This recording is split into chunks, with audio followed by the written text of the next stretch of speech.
僕が金になびく男に見えるとでも？見えるわ。その通りだ。This anime is going to be pretty good. History won't remember The Shadow of Eminence as a masterpiece, especially when you look at its competition this season. It doesn't have the prestige of Bleach, it doesn't have the talent behind Chainsaw Man, and it's definitely not going to have anyone in tears like Mob Psycho will. But what The Eminence and Shadow does have is... Goddamn, he's hitting that fucking mean split. Did you see that? Yo, look at that fucking split he's hitting.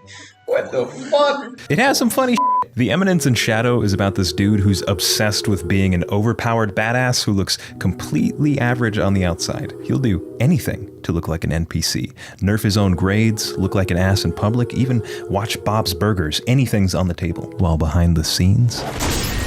I'm Batman! He's Batman. I'm Batman. See? He's Batman. Sid's got a huge problem though. As much as he trains, there's limits to how powerful humans can grow. You can beat people up, sure, but can you dodge bullets? What about a nuke? The only way to get stronger is with magic. More power. That means more power in English. The bus hits him, he wakes up in another world as a baby, you already know. The fun happens past the point of knowing what's going on, which is quite soon. Sid's solitary goal is to troll the fuck out of the audience. There's this episode where Sid's kid sister is kidnapped in the dead of night, leaving Sid as the only person capable of saving her. Instead of panicking, Sid triples the fuck down on his roleplay. この中のどこにクレア様がいるかは。そこだ。やべ、ずれた。If that's where the bitch is, I'm gonna do something most regrettable. ですがここには何も。まさかこの暗号はブラフ。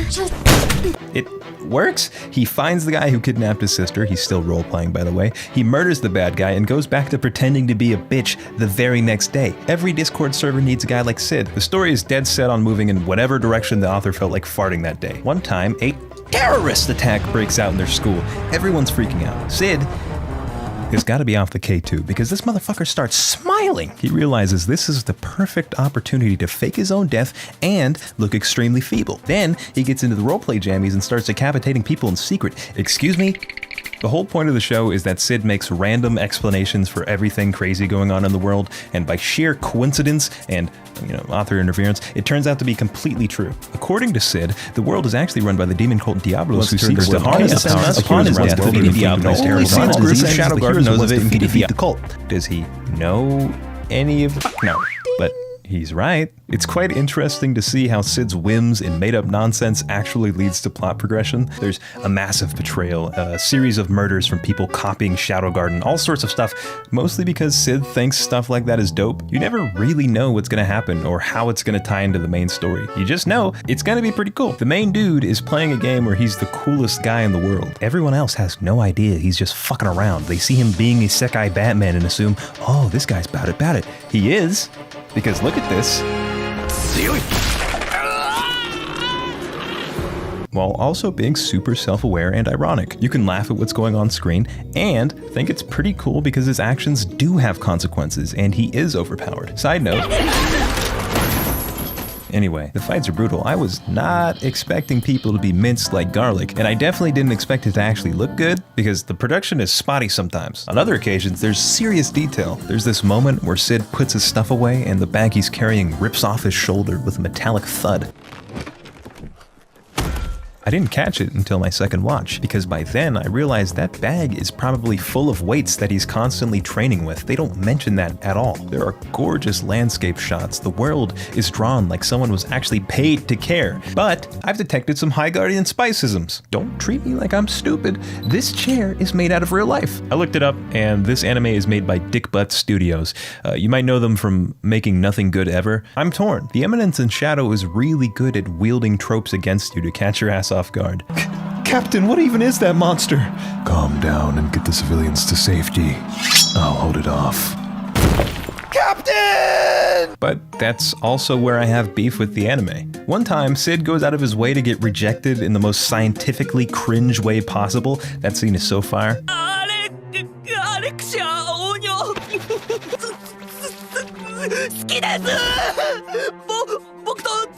This was not funny. Let me show you how the manga did it. Princess Alexia. Background character confession technique. Tremble visibly. Avert gaze nervously. At a tenth of a second, raise your right hand. Hold it there. The optimal gap is slightly distant, 72 inches. Discombobulate. Immediately drop to a 90-degree angle. Please go out with me. That's how you should have done it. Dickbutt Studios might not be entirely at fault. The anime was based on the light novel, not the manga. What I enjoyed and experienced will differ a bit from the anime, and I've heard that the manga exaggerates some of the scenes for comedic effect. Comments like this say, manga is over-exaggerated. Light novel is the source. If you hate it, don't watch it, yada yada yada. Hey, that'll do, fucker. That'll do. In comedy, people aren't tall, they're humongous. People don't just smell, they're putrid. You're supposed to over-exaggerate. Take this scene straight out the manga. Yep, I do love hot springs.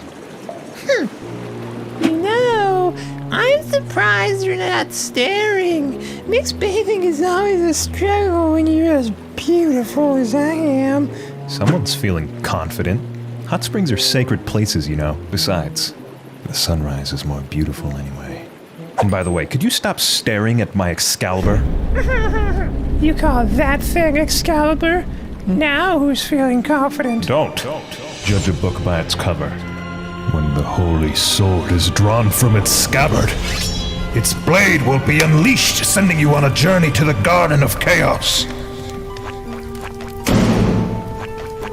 What the fuck? Pretty goofy, maybe not hilarious, but I quite like the scene. Let's take away exaggeration. I'm surprised you're not looking at me. Mixed bathing is always hard when you're this pretty. Nah, I appreciate hot springs a lot. Anyway, I'd rather stare at the sunset. By the way, could you not stare at my privates? Oh, my bad. Okay, bye!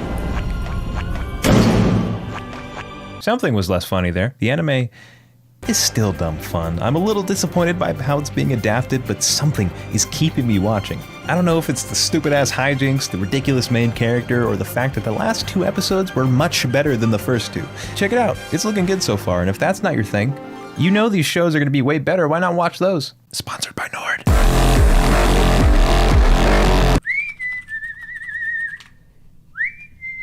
Front door's open. I'll get it. I got it, Jeff. Today's shout out goes to Desiree Olden. Thanks for watching.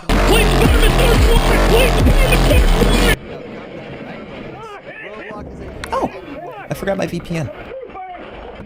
Pick it up, false alarm. It is a type of game which allows you to design your own game or play games that are created by other users. So, this isn't actually what Nord does, I just thought it would be funny. Nord's really useful though. Have you ever tried watching a video on Discord and accidentally clicked the God damn, I downloaded the video! Don't even trip. Nord's feature, Threat Protection, scans every file you download, including the stuff you meant to download, the stuff that you know might have viruses because you shouldn't have downloaded it. But between you and I, here's what I've used Nord for. Not to brag, but I've hacked the Roblox mainframe on my school's Wi-Fi. Seriously.